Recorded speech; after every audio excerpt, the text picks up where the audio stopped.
Well, I've been coming to Calcutta for a long time, and I can't actually remember the first time. I've said there's been so many visits, but I've got lots of little specific memories of when I was here, events that I've done. Played with Nikhil and Pearl here plenty of times. Sanjay, who hopefully I'll see at the event this evening. So I've got not only memories, but lots of friends here, and I mean every time I come here, the crowd's brilliant. So that's why I specifically remember Calcutta. So I know it's going to be fun tonight as well. 2007, so it was 2006, first time that I came. Right. But the Calcutta one, I can't remember when I came or how many times I've been here. Have you noticed any changes in the scene, in the crowd, in the vibes? I don't know if I've noticed any specific changes. Saying that, I don't think I've been here for 2 or 3 years. So I think this gig, I will probably notice a difference, if there is going to be any differences. But there's a huge underground scene building, and I've seen those wonderful organic cycles around the world many times in my long career. But already I'm seeing signs that there's loads of little specialist worlds which are starting to happen, even here in Calcutta. That's why I'm here now, because there's a passionate team behind it. They'll put on the more mainstream events, but because they're passionate about music, they're putting on some specialist events. But they're fighting to make it happen, so that's what I'm liking and enjoying at the moment. So I think they always say 10-year cycles. This is my 10-year cycle, and I'm seeing a new cycle begin. So hopefully I'm at the start of the next one. What I know is when I come here, just the people are really extremely excited that you've made the trip the other side of India. So I always made the effort and bugged everyone. I want to come over this side. How would you sort of sum it up if you had to sum up the past decade in India? It's been quite a journey coming here. I mean, in the past 10 years, and it was kind of like a whirlwind. It all happened very quickly. I came here, I did a tour of India, and when I got home, I got a phone call from Nikhil Chinnappa saying, "You're coming back in 2 months. You're doing the special VIP opening, the launch of Sunburn in Mumbai with all the press," and everyone was there. All these different kinds of genres sort of jostling in the scene. How do you feel about that? Like how do you see them sort of going forward in the next 10-year cycle? I mean, India's always been connected to the Goa trance scene, the psychedelic scene, because it's in your history, it's in your root. You know, you've got Berlin, you've got Detroit. They're always going to have this connection and this warmth towards techno, because that's where it was born in those cities. People associate me being a psychedelic DJ, and the other big part of me is playing techno and progressive. In the last decade, not just in India but around the world, a lot of DJs have got radio shows. You can hear mixes everywhere, so they're getting exposed to more and more styles. And can the DJ play a longer set? Because that was a big deal here and the world, where the guests were halfway around the world just play an hour. But like tonight, I think I'm going to be doing about 3.5, maybe 4 hours. I think the Indians are thankful for this, to have a longer set, to be there on the journey with the DJ, to actually hear the DJ express themselves musically, and know that you're going to hear a good old thrashing at the end of it tonight of a set. But I can't wait to play that deeper stuff, because it's very spiritual, very emotional, that kind of deeper music, especially the progressive stuff. So you just released an album. I see that it's a little different from what you've been doing. Yeah, it is. Throughout my whole career of making music, I've made psychedelic tracks, Goa-ish influenced tracks. I've made tracks with Astral Projection, Human Blue, all of the big stars of this world.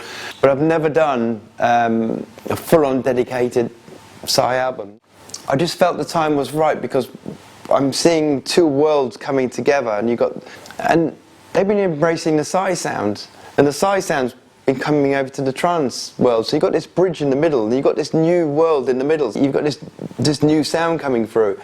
And I'm just seeing this underground world of trance is growing massively. It's huge. In fact, I haven't seen such a big underground movement in my career for a long time. Now's the perfect time to really express myself within that psychedelic sound. And then we just looked and we said, we've got an album's worth. So we made it into an album. It got released Monday. The following day, it shot up to #2 in the main Beatport charts, and it's sitting there with all the commercial tracks. And this is an underground album. It's #1 on the Psytrance chart, but to reach #2, we're like, wow.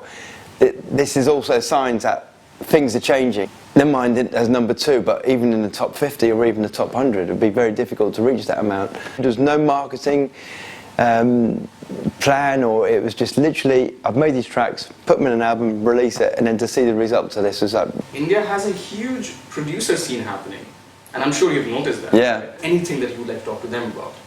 Well, I think the biggest mistake for new producers, and I see this a lot, and when you talk to them, they'll go and look at the superstars of the scene, and they will think, okay, I need to get my track supported and played by Mr. DJ Superstar A.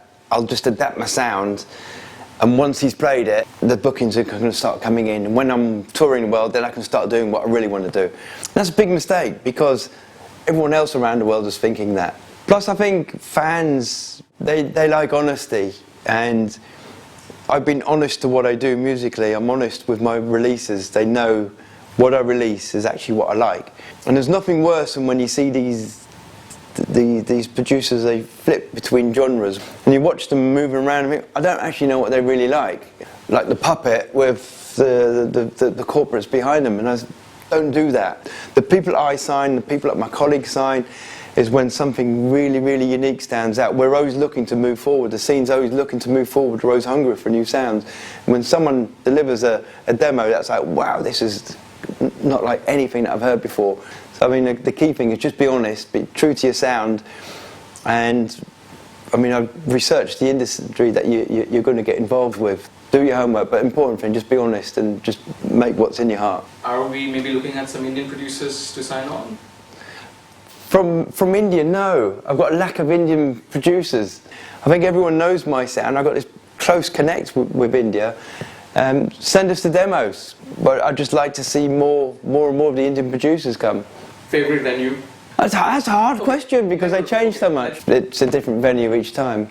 The only one that stays the same is Blue Frog. That's the only memorable venue that I can think of. Current favorite artist that you've just discovered? Current favourite artist has to be Tim Penner from Toronto in Canada.